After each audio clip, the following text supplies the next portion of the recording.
Hoje, a gente vai mapear a anatomia de algo super sutil, o comprometimento moral silencioso. Baseado na obra incrível do Márcio Bringente, O Corrupto, o Judas que habita em mim, vamos entender como a mente racionaliza desvios no piloto automático e, mais importante, como recalcular a rota para o ritmo do reino e voltar para a nossa verdadeira identidade. Imagina a seguinte situação. A traição quase nunca nasce de uma maldade pura, daquele ódio declarado. Na verdade, ela quase sempre começa com boas intenções. É louco pensar nisso, né?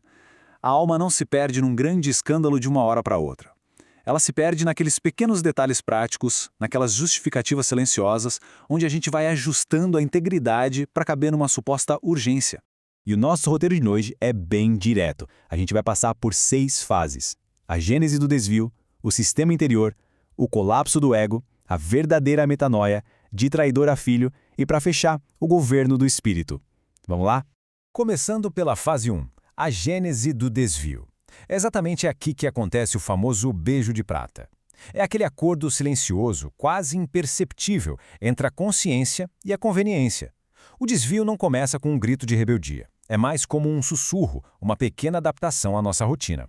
E é fundamental a gente definir esse Judas interior. Não pensa nele como um vilão de filme, com cara de mal. Pelo contrário, ele é uma lógica de autopreservação super razoável dentro da nossa cabeça. Esse corruptor interno se acha prático, o cara que resolve e faz o que tem que ser feito. O grande perigo é que de tanto negociar com os próprios desejos, a pureza começa a parecer um luxo caro demais. E abrir mão dos valores passa a ser visto como sinal de maturidade.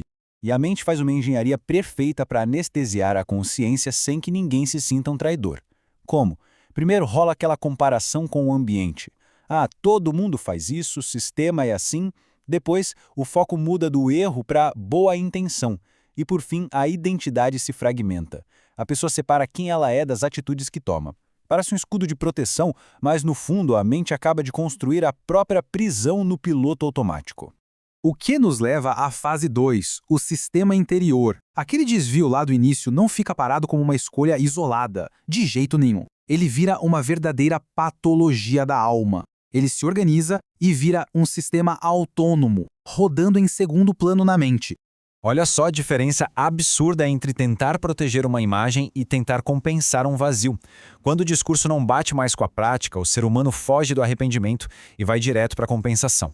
A falsa piedade cria um marketing da imagem, vivendo de performance. Já as obras mortas representam o erro do ativismo frenético. É a tentativa exaustiva de comprar a graça com o esforço humano, gerando estresse, ansiedade, ignorando totalmente as estações de descanso que Deus estabeleceu. É o ego tentando pagar a própria dívida. É como a história bíblica de Esaú. A forma mais perigosa de corrupção acontece em silêncio. É trocar a herança eterna por um prato de lentilhas, por sobrevivência ou aceitação imediata. Sabe aquela venda em pequenas prestações? Nenhuma decisão sozinha aciona o alarme, mas o acúmulo vai esvaziando a identidade até sobrar só o discurso, sem nenhum governo real da consciência. Chegamos na fase 3, o colapso do ego. Uma hora a conta chega. Esse sistema interior tão bem montado atinge um ponto de ruptura. É aquele nó na garganta que não passa, o peso insuportável de todas as moedas invisíveis de concessão que a gente foi guardando. E aqui entra o que chamamos de espelho de Iscariotes. A parte mais dura é encarar que aquele sistema externo e falho que a gente tanto critica é muitas vezes alimentado pelas nossas próprias concessões. A mente projeta a culpa no sistema para não sentir dor, como uma anestesia moral. Mas quando a gente olha de verdade nesse espelho, a ilusão de superioridade quebra em 1000 pedaços.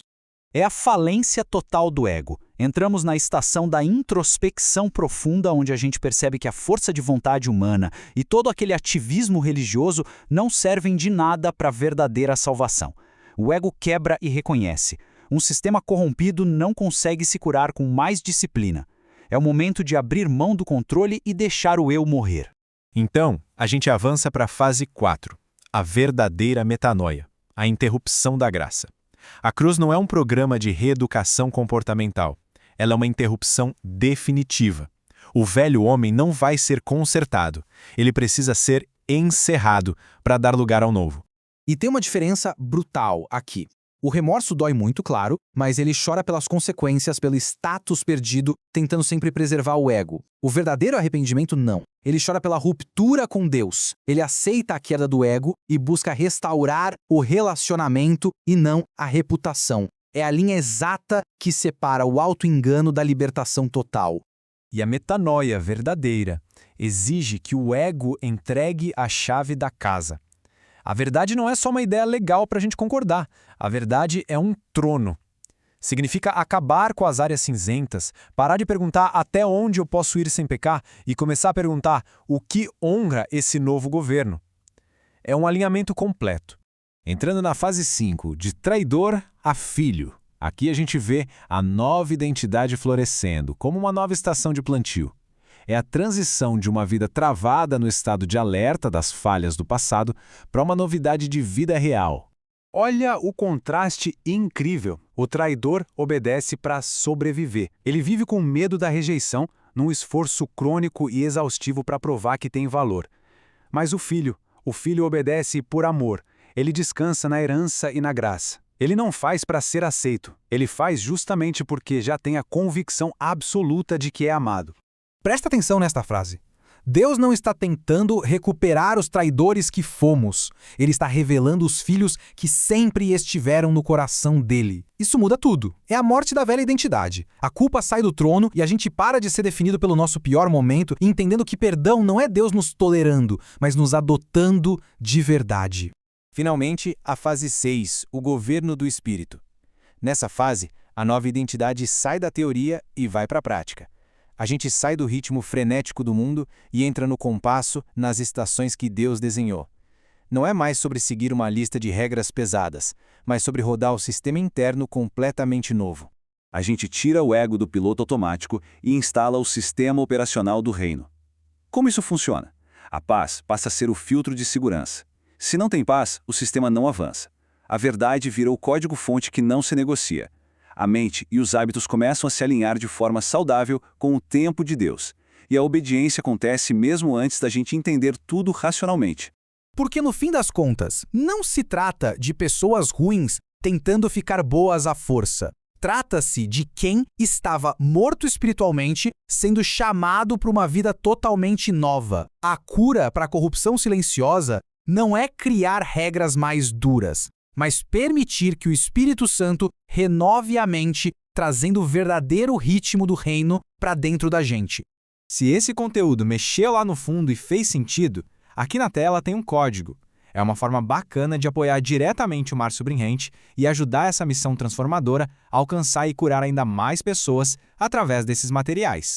E para fechar a nossa análise de hoje, fica essa pergunta no ar. Quem está de verdade governando o sistema operacional da nossa alma?